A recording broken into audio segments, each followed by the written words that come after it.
Welcome back to Next Gen Console Watch, our show following all the news and goings-ons with PlayStation 5 and Xbox Series X. I'm Daemon Hatfield, and as always, I'm joined by Ryan McCaffrey, host of IGN's Xbox Podcast Unlocked.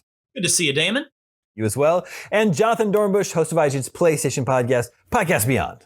Beyond. Hey, Damon. And this week, you probably saw the news. Unreal Engine 5 has been officially released. It's available now. It promises to produce really, sort of the next generation of high-resolution graphics. Very, very pretty games should be on the horizon for both of these consoles.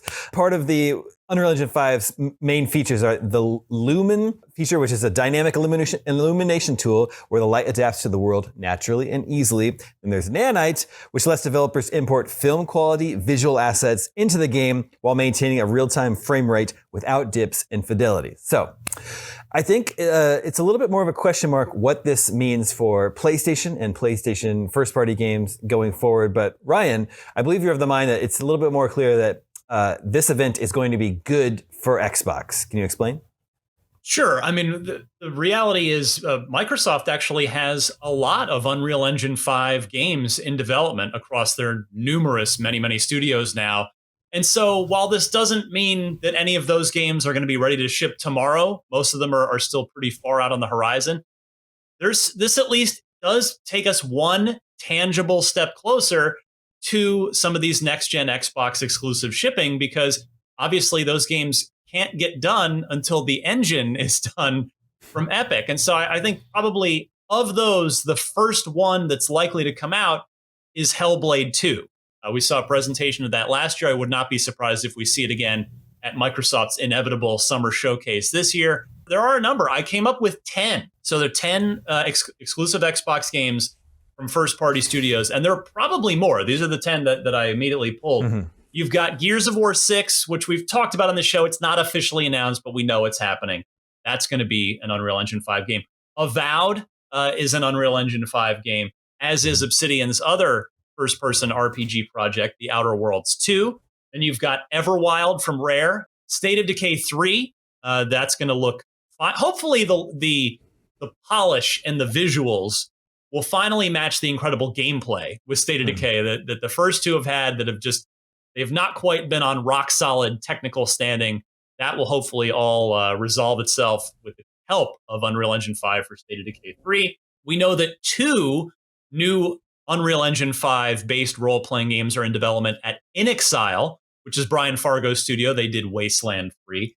And the sort of surprise of sorts, the sort of new news on this from this announcement this week is that Double Fine's next project will be on Unreal Engine 5 because their logo appeared in the wall of developer logos during the Epic Unreal Engine 5 stream. Now, Psychonauts 2, which of course they shipped last year, that uses Unreal Engine 4. So it's not really a surprise that Double Fine will continue with it. And perhaps that's indicative that of Double Fine doing once again doing kind of a bigger, larger scale game now that they're with Microsoft and have the financial solid footing to do that. Whereas, as you know, Damon, for many years, Double Fine kind of had done a lot of smaller projects.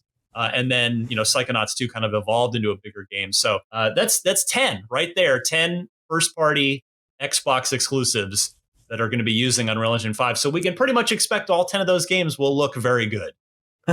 If nothing else. Yeah. Now, Jonathan, is it true? I think there's only one PlayStation game that we know of that's using Unreal Engine 5? So Haven Studios is using it, which is the most recently acquired PlayStation studio. And then in between when we planned and our recording, I did look it up just to be safe. But the Concrete Genie devs, Pixel Opus, had previously announced they're using UE5 as well for their next game. We don't know what it is. We know they're partnering with Sony Pictures Animation. But so those are the two studios, I believe, from first party that have announced or have used Unreal in any sort of major way. Bend has previously used Unreal Engine for Days Gone. We don't quite know, I think, specifics of everything they'll be doing with their next game. But a lot of Sony studios use proprietary software and engine development, so it's less of a factor on the first-party studios. That said, obviously a lot of third-party games will use it that'll come to PS5, and then we also know that PSVR 2 games are being developed on Unreal to some extent because the PSVR 2 logo was part of that Unreal showcase. you have any opinion, Jonathan, on, could PlayStation be missing out on, if Unreal Engine 5 is the very shiny, very pretty new kid on the block, do you feel like there's any chance that Sony could be missing out on some of Nanite and the Lumen features? I mean, I think it depends on what we see from those features and how they're best used, and if there's anything within those other PlayStation engines that we, can do similar things. I think probably the most well-known engine from PlayStation, just because it became a big deal when Kojima was shopping around for engines, is the Decima engine, which was made by Guerrilla Games and obviously used for the Horizon games, and then of course used for Death Stranding. That is a really beautiful, gorgeous engine, and you can get very, I would say film quality visual assets to a certain extent there, and obviously things like The Last of Us Part 2 and Naughty Dog's work in the Uncharted series, you see really, really high quality stuff. So it's probably a trade-off to a certain extent because those studios are familiar with the tools they've been using for years already. And if they're able to just build and improve upon those engines, then it makes sense for them to just keep using those things. That said, I think, we'll be able to judge it more properly how Unreal's advantages and its new abilities compare once we just start to see these games actually come out and be produced. If Ratchet and Clank A Rift Apart is any indication, I think Sony's going to be just fine in the visual department. Yeah, they tend to make pretty games. Horizon Forbidden West as well. Also a very good looking game. Ryan, on your list of 10 upcoming Xbox games using Unreal Engine 5, I feel like we could use sort of a reminder what some of these are. Avowed from Obsidian, I think it's been almost 2 years since that game was revealed, and I don't think we've gotten anything since then. Is that correct? Yeah, we don't know much about Avowed yet, other than it's a first-person role-playing game that is set in the Pillars of Eternity universe. But just the idea of it, I mean, the potential alone from that cinematic trailer is mighty impressive. And I realized, Damon, I left one game out of the list that I was talking about a minute ago. Perfect Dark will also be using Unreal Engine 5, so I apologize for omitting that earlier. So yeah, it's Avowed. I'm glad you brought that one up because that of those 10 games that I listed, Avowed's probably the one of those I'm most excited about. I mean, I'm pumped for plenty of them, but Avowed, you've got the makers of Fallout New Vegas on Unreal Engine 5 with the financial backing of Microsoft behind them, and probably plenty of time and resources to get that project done. Really excited to see what comes out of that. I'm glad you remembered Perfect Dark because that's the game that I'm most excited about on that list. Huge fan of the original game.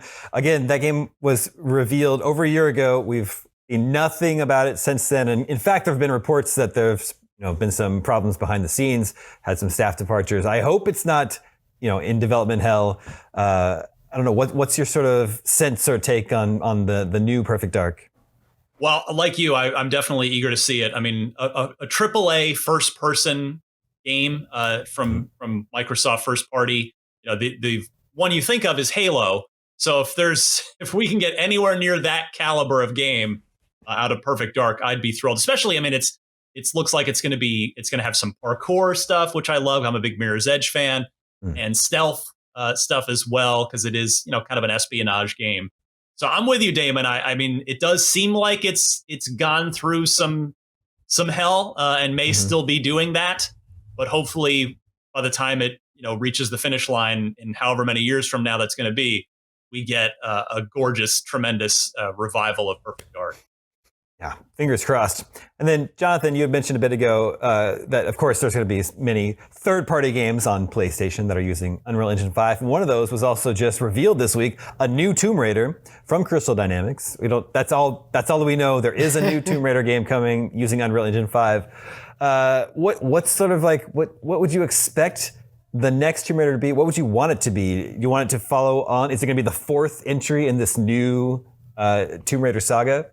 Since it was rebooted? Yeah, the Camilla Luddington verse, as Mark Medina called it on This Week's Beyond. We actually really dove into it on This Week's Beyond, not to totally plug, but I could see them going either way. I hope there's honestly a bit of a jump because the third game, Shadow of the Tomb Raider, which wasn't Crystal Dynamics, they did the first two. I think really sort of showed the limits of staying in that mode and that mood for the time being with Tomb Raider. And the hope is to just see a bit more of a push into something new. I think certainly with the capabilities of what we're hearing UE5 can do, those games were already beautiful, so I have no doubt they'll be able to make some beautiful, lush, and creative environments. But there is a long history, too, of Tomb Raider, not just in that trilogy, but in the past, getting weird and doing, very extravagant things and having Lara fight dinosaurs. So, I kind of want to see them go in that direction and get really big and bombastic, because I could see them really creating some beautiful, iconic, memorable scenes with this new technology. So my hope is that they go a little bit and push beyond that, whether it's a new, older version of that same Lara or something completely different in a timeline. I could go either way, but I'd really love to see them push a bit that universe. And I want the opposite of Jonathan. I want to leave all the supernatural garbage behind from Tomb Raider 2013, which Rise of the Tomb Raider did a decent job of, and double down on like the hidden tombs from that game, which were just these awesome puzzle set pieces that you could dig into. So we'll see. I think for me, there's some combination in between, because there were the two sort of isometric Lara Croft games that were made around the same time as that trilogy. And I think there's a balance of really great tomb raiding and then also just really memorable action that I kind of want to go for. But I agree with you. If there's not really great, cool puzzle tombs to explore, it's going to miss some of the magic that made that trilogy so great. Yeah, I agree. I think I would prefer to scale things back a little bit. I don't mind the weirdness. I don't mind the stray dinosaur here and there, but I don't need Lara Croft to save the world. That's fair. I just want to do some tomb raiding and exploration and puzzle solving. That's what I mostly want out of Tomb Raider. Anyway, the tech demos that what we've seen of Unreal Engine 5 so far is very promising. I look forward to finally seeing games out in the wild and the sort of the next gen level of visuals that are in store for us. Before we go there, we have the results of last episode's poll. We asked you, which gaming subscription service are you most interested in? And Ryan, coming way out ahead, 61% of the vote is Game Pass still, even though all new PlayStation Plus was just announced. Although, Jonathan, I wonder if this poll was put up before, actually I know it was, before the little loophole was found earlier this week, where you could get yourself the highest tier of the all new PlayStation Plus for half off, right? Yeah, that definitely probably got more people to buy it than they would have. I also think it's a thing where, a lot of people on staff. It's also, we just don't know the library. It's hard to say if it'll be worth it until we know that. That's true. Yeah. Okay, and a poll for you to vote on for next week. What Unreal Engine 5 game are you most looking forward to? The next Witcher game, Witcher 4, the new Tomb Raider, Hellblade 2. Make sure to vote at IGN.com, and we'll share the results with you next week. And that's going to do it for this edition of Next Gen Console Watch. Thank you to both Ryan and Jonathan. Thank you to everyone here in the IGN LA office, working behind the scenes, solving some technical difficulties to make it possible for us to shoot here. In the not too distant future, we're going to be shooting from the studio, and it's going to be a much more impressive set with me like behind a desk and a big monitor wall, and it's going to look very cool. Please be excited. My name is Damon. We'll see you guys next week.